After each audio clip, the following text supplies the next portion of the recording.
அபி என்ன பண்ணுறாங்க, தொடர்ந்து வந்து ராகவை பார்க்குறாங்க. ராகவ் வந்து அங்கே வேலை செய்ய முடியாமல் தவிக்கிறாரு. அவரால் வந்து தேங்காவும் உரிக்க முடியல. அதை பார்த்து அபி சிரிக்கிறாங்க. ஒரு தேங்காய் கூட உரிக்க முடியல இவரால் அப்படின்னு சொல்லிட்டு. தண்ணி எடுக்க போனால் தண்ணியும் வந்து அவரால் சரியாக எடுக்க முடியல. அதையும் பார்த்து சிரிக்கிறாங்க. தொடர்ந்து வந்து அபி வந்து ராகவை பார்த்து பயங்கரமாக கிண்டல் அடித்து சிரிச்சிட்டு இருக்காங்க. இதை பார்க்கும்போது பாட்டி செமையாக டென்ஷன் ஆகிறாங்க. என்னதான் நினச்சிட்டு இருக்கா, ஒரு ஆம்பளை பையனை வந்து பார்த்து எப்போ பார்த்தாலும் வந்து அவர் கிண்டல் பண்ணி சிரிக்கிறேன்னு நினச்சிட்டு இருக்கா அப்படின்னு சொல்லிட்டு திட்டி விடுறாங்க. பின்ன நீங்கள் எப்போ வந்து இவர் வந்து இங்கேருந்து அனுப்புறீங்களோ அது வரைக்கும் நான் இப்படி தான் பண்ணுவேன் அப்படி சொல்லிட்டு அபி சொல்கிறாங்க. உடனே ராகவ் வந்து அபிகிட்ட பேசுகிறாரு. என்னதான் நினச்சிட்டு இருக்க, நீ என்ன பண்ணாலும் சரி, என்ன சிரித்தாலும் சரி, என்ன கிண்டல் அடித்தாலும் சரி, என்ன தொல்லை கொடுத்தாலும் சரி, இங்கேருந்து நான் கிளம்பவே மாட்டேன். அணு மனசில் இருக்க காதலை வந்து வெளியே கொண்டு வந்து எப்படியாவது என் தம்பிக்கும் அணுக்கும் வந்து மேரேஜ் நடக்காமல் நான் விடவே மாட்டேன் அப்படின்னு சொல்கிறாரு. அதையும் பார்க்கலாம் அப்படின்னு சொல்லிட்டு அபி சொல்கிறாங்க. அடுத்து அணு வந்து ரொம்ப டென்ஷனாக இருக்காங்க. எதுக்காக வந்து இவர் இப்படி பண்ணுறாரு அப்படின்னு சொல்லிட்டு செமையாக ஆகாஷை பார்த்து டென்ஷன் ஆகிறாங்க.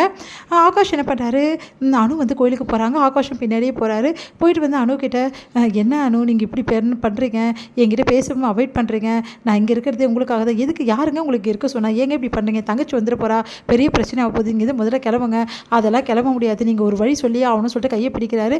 ஏங்க எல்லோரும் பார்க்குறாங்கங்க, சரிங்க நீங்கள் கற்றுங்கங்க, எல்லோரும் வந்து என்னை அடிக்கட்டும் அப்படின்னோன்னா, அது எப்படிங்க கத்த முடியும், தெரியுது இல்லை, அப்போ காதல் இருக்குன்னு தானே அர்த்தம், ஏங்க இப்படி பண்ணுறீங்க, ஏங்க நீங்கள் தெரிஞ்சவரு சொல்லிட்டு நான் கத்தாமல் இருக்கேன், அதுக்காக இப்படி பண்ணுவீங்களா, முதல்ல கையை விடுங்க அப்படின்னு சொல்லிட்டு கையை எடுத்துடுறாங்க. அடுத்து வந்து ஏனும் இப்படி பண்ணுறீங்க அப்படின்னு சொல்லிட்டு ஆகாஷ் வந்து பின்னாடியே வந்து பேசிகிட்டு இருக்காரு. அபி வீட்டில் வந்து பிரச்சனை பண்ண ஒரு ஆள் வராரு. அவர் வந்து காசை கேட்டு பிரச்சனை பண்ணிட்டு இருக்காரு. ஆல்ரெடி வந்து காசை கொடுத்தவர், ஏன் இப்படிலாம் பண்ணுறீங்க அப்படி சொன்னோன்னே, இங்கே பாருங்கள் ரவுடிங்களா இதுக்கு இங்கே கூட்டிகிட்டு வந்தீங்க அப்படி சொல்லிட்டு சொல்கிறாங்க.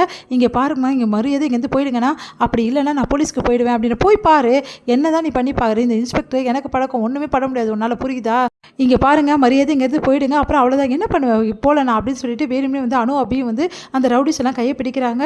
உடனே வந்து விட போகிறீங்க இப்போ இல்லையா, வந்து இப்படி அராஜகம் பண்ணுறீங்களா, யாரும் கேட்குறதுக்கு யாரும் இல்லையா அப்படின்னு சொல்லிட்டு அவங்க அப்பா வந்து டென்ஷன் ஆகிறாரு. அடுத்து வந்து எல்லாருமே வந்து தடுக்க பார்க்குறாங்க. அந்த ரவுடிஸ் வந்து அடங்குற மாதிரியே இல்லை. அப்போ கரெக்டாக வந்து அங்கே வராங்க ஆகாஷும் ராகவும். ராகவ் வந்து எல்லாரையும் வந்து நல்லா அடித்து போடுறாரு. அவங்கக்கிட்டலாம் வந்து சொல்கிறாரு, இதுக்கப்புறம் இங்கே வந்தீங்க அப்புறம் அவ்வளோதான் அப்படின்ற மாதிரி சொல்கிறாரு. இதையெல்லாம் வந்து தன்னை மறந்து வந்து அபி வந்து ரசித்து பார்த்துட்ருக்காங்க ராகவையே.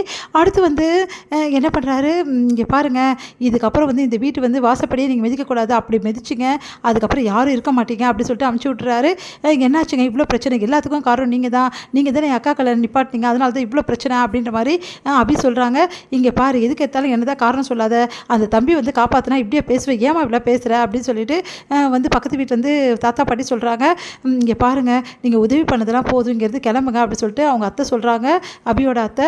உடனே வந்து அவங்க அப்பா அம்மா சொல்கிறாங்க, இங்கே பாருங்கள் பரவாயில்ல, அந்த தம்பிங்க இருந்துட்டு போட்டோம், இந்தாங்க தம்பி தண்ணி குடிக்க அப்படி சொல்லிட்டு குடிக்க சொல்கிறாங்க. உங்கள் நல்லதுக்கு தான் சொல்கிறோம், அணுக்கு வந்து கல்யாணம் வச்சுருக்கோம் அதனால தான், ஆனால் நீங்கள் செஞ்ச உதவிக்கு ரொம்ப ரொம்ப நன்றி அப்படி சொல்லிட்டு சொல்கிறாங்க.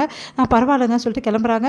அவங்க அப்பா அம்மா ரொம்ப நல்லவங்களாக இருக்காங்க, எப்படியாவது வந்து அவங்க மனசை மாற்றி இந்த கல்யாணத்துக்கு சம்மதிக்க வைக்கிறோம் அப்படின்னு சொல்லிட்டு ஆகாஷ் வந்து ராகவ் கிட்ட சொல்கிறாரு.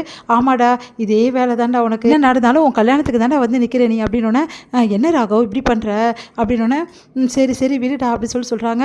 அப்பா நல்ல காலம் பண்ணி போய் அந்த பொண்ணுங்களை காப்பாற்றுறீங்க, இல்லைனா என்ன நடந்திருக்கும் அப்படின்னு சொல்லிட்டு தாத்தா பாட்டியாக அவங்கள பாராட்டுறாங்க. அபி வந்து எல்லாத்தையும் வந்து கேட்டுட்ருக்காங்க. இன்னும் வந்து ராகவ் பற்றி புகழ்ந்து பேசுகிறாங்க. அவங்க வீட்டில் உள்ளவங்களும் புகழ்ந்து பேசுகிறாங்க. அதெல்லாம் கேட்ட அபி வந்து அப்படியே ராகவ் வந்து அவங்கள காப்பாற்றுறதெல்லாம் நினச்சி பார்த்துட்ருக்காங்க. இது முடியுது.